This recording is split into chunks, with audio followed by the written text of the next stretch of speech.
তোমরা যদি আল্লাহর কাছে তওবা করো, তোমরা যদি আল্লাহর কাছে মাপ চাও, তাহলে আল্লাহ রাব্বুল আলামিন তোমাদেরকে সুসংবাদ দিয়েছেন।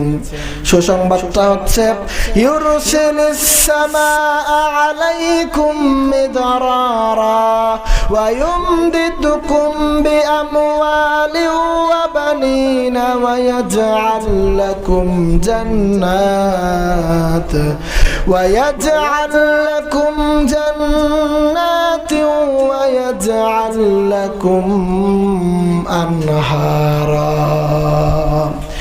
পয়গম্বর নূহ বললেন, তোমরা যদি আল্লাহর কাছে মাপ চাও, আল্লাহ রাব্বুল আলামিন তোমাদেরকে ক্ষমা করে দিবেন।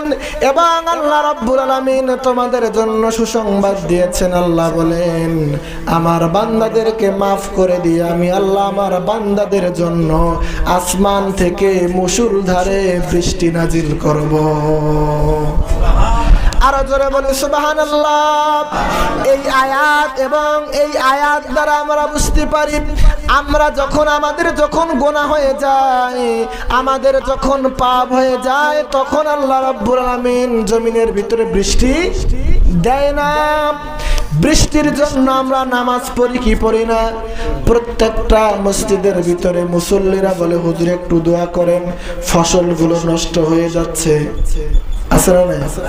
কেন বৃষ্টি হয় না? কারণ আমাদের গুনাহ বেশি হয়ে গিয়েছে, গুনাহ এত ভারী হয়ে গিয়েছে, আল্লাহ রাব্বুল আলামিন সেজন্য বৃষ্টি দেয় না। এটাই তার প্রমাণ।